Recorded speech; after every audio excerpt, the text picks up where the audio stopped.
नमस्कार। आप देख रहे हैं अपना पसंदीदा यूट्यूब चैनल हस्तरेखा अशोका। आज आपसे बात करेंगे कि मंगल पर्वत से यदि कोई रेखा गुरु की पर्वत की तरफ जाए तो जीवन में इसका क्या तात्पर्य निकलता है, क्या लाभ और हानि होती है। तो आज इस पे बात करेंगे और हथेली के बारे में विस्तृत जानकारी, विशेष जानकारी आपके सामने प्रस्तुत करेंगे। तो कृपया इस वीडियो में बने रहिए, बहुत महत्वपूर्ण जानकारी आपके सामने पेश करने जा रहा हूं। देखिए, यह जो रेखा आप देख रहे हैं, भिन्न भिन्न रेखाएं हथेली में होती हैं। मुख्यतः जो रेखाएं होती हैं वह आप जो है जीवन रेखा, मस्तिष्क रेखा, हृदय रेखा, और उससे पहले हम अंगुलियों को देख करके विश्लेषण करते हैं। सबसे सर्वप्रथम देखिए, जो सबसे ये जो चारों उंगलियां हैं, अंगूठे को छोड़ दे तो सबसे पहली वाली जो उंगली है जिसे तर्जनी उंगली कहते हैं, इसकी लंबाई अच्छी खासी है और मध्यमा उंगली की भी लंबाई अच्छी है। सारी उंगलियां अच्छी खासी लंबी हैं और इन दो उंगलियों के बीच में जगह है, सबसे बड़ी वाली उंगली और तर्जनी उंगली। और इन अंगुलियों को जो डिवाइड करता है सेकंड और थर्ड पोर को, उस पर दो दो रेखाएं यदि बनी हो तो ऐसा उस व्यक्ति के जीवन में यह संकेत है कि इनके जीवन में बहुत कुछ उल्टा पलटा नहीं होने वाला है, सीधे सीधे इनका जीवन सुचारू रूप से चलने वाला है। यह पहला संकेत। और ये जो सबसे जो अंगुली आप देख रहे हैं, चारों अंगुलियों को, इन अंगुलियों के बीच में जो जगह देख रहे हैं, और सबसे जो पहली जो प्रथम अंगुली है जो तर्जनी, यह बड़ी है, नेतृत्व की क्षमता यह अच्छी खासी दिखा रही है। सबसे छोटी वाली अंगुली जो देखिए, यह जो है काफ़ी लंबी है और अनामिका अंगुली का तीसरा पोर के पास जो चिन्ह है, जो लाइन है, वहां तक पहुंच रही है। तो इस जातक का कम्युनिकेशन स्किल बहुत कमाल का होगा। जो बुध का पर्वत है, हल्का लो सेट है, तो इससे ये संकेत होता है कि ये जल्दी तो नहीं बोलेंगे, थोड़ा थोड़ा हल्का साई नेचर के रहेंगे, लेकिन जब वक्त आएगा, जब मौका इनको मिलेगा और जब ये अपनी बात को रखेंगे तो बड़े ही प्रभावशाली ढंग से ऐसे लोग अपनी बातों को रखने में कामयाब होते हैं और सारे लोग इनकी बातों को मानते भी हैं, स्वीकारते भी हैं। और इन दो अंगुलियों के बीच में जो ये रेड से मैं गोला दिखा रहा हूं, इसमें जगह का बनना पैसे धन की हानि को संकेत करता है और स्वास्थ्य का भी हानि थोड़ी थोड़ी इनको रह सकती है।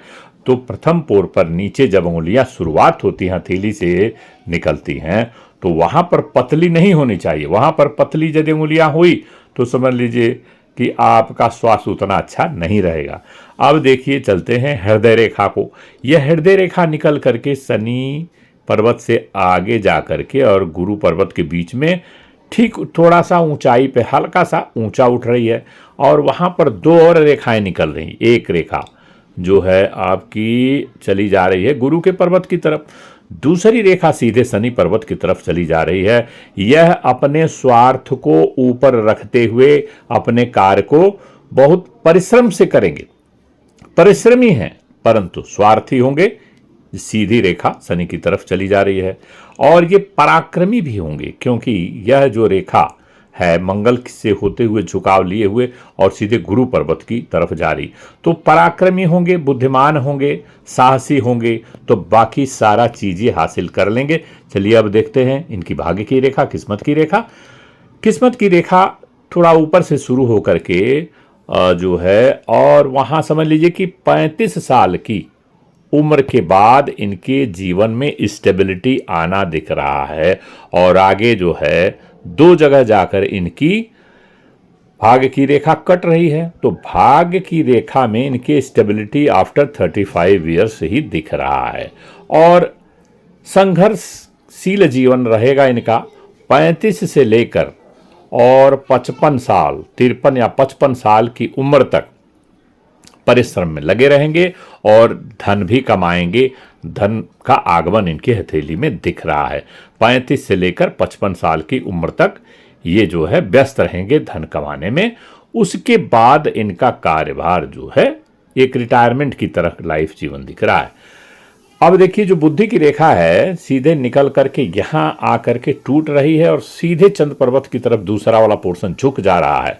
तो इनका यहां तक तो स्थिति ठीक रहेगी, लेकिन इनका जो है 46 और 48 साल के बाद इनकी सोच में अचानक परिवर्तन रहेगा और ये सडन डिसीजन लेंगे, अचानक अचानक डिसीजन लेते रहेंगे, जिससे इनकी परेशानियां संभव है।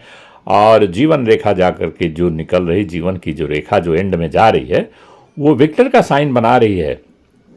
तो विक्टर का साइन हथेली के एंड में जब बनाए मणिबंध, तो ऐसा व्यक्ति भाग्यशाली कहलाता है और उसको मल्टीपल सोर्स से इनकम भी आता है और जीवन में ये अत्यंत प्रसन्नता की प्राप्ति करता है और अपने परिवार के सदस्यों के द्वारा इसको सुख शांति ऐश्वर्य की प्राप्ति होती है। अर्थात जो इनके जीवन में इनसे द्वारा जो फैमिली मेंबर्स इनके आएंगे, इनके पुत्र पुत्री नाती पोते, उनसे इनको अत्यधिक प्रसन्नता का कारक योग बना रहा है।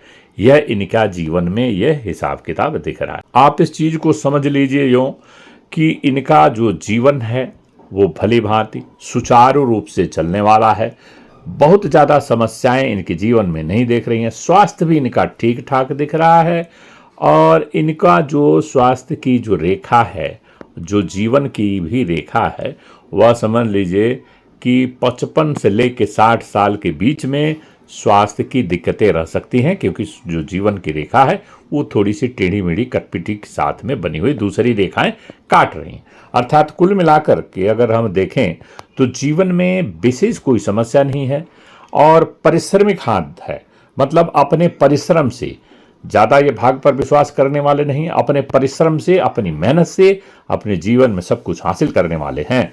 और जैसा मैंने बताया, शुक्र का पर्वत पर ये खड़ी रेखाएं इस बात का संकेत देती हैं कि ऐसा व्यक्ति जो है अपने जीवन में परिवार को लेकर अपने परिवारजनों से अति प्रसन्न रहता है और सुख सुविधा के सारे साधन ये उपलब्ध करता है अपनी कमा धमा करके। चंद्र पर्वत भी ठीक ठाक है इनका, थोड़ा सा नीचे की तरफ झुकाव लिए है, तो सडन डिसीजन ये ले सकते हैं। कुछ गलत डिसीजन भी, गलत सलाह से गलत डिसीजन भी ये ले सकते हैं। चंद्र प्रबल नहीं दिख रहा है, तो जब चंद्र प्रबल नहीं है जिस व्यक्ति के हथेली का, तो वो क्या हो जाता है कि उस जो मानसिक शांति कभी कभी उसकी भंग हो जाती है और चिंता वो रहता है, उसको बहुत ज़्यादा चिंताएं घेर लेती हैं। चिंता न रहते हुए भी वो चिंता में डूबता है। और मंगल ये पराक्रम, साहस का कारक ग्रह, वहाँ से रेखाएं निकल के गुरु पर्वत की तरफ जो जा रही हैं, तो अपने साहस और पराक्रम एवं बुद्धि विवेक, गुरु पर्वत का ऊंचा होना इस बात का संकेत दिखा रहा है कि जीवन में सब कुछ अपने परिश्रम से, पराक्रम से, बुद्धि से, विवेक से हासिल करेंगे और जीवन में प्रसन्न रहेंगे और सुखी रहेंगे।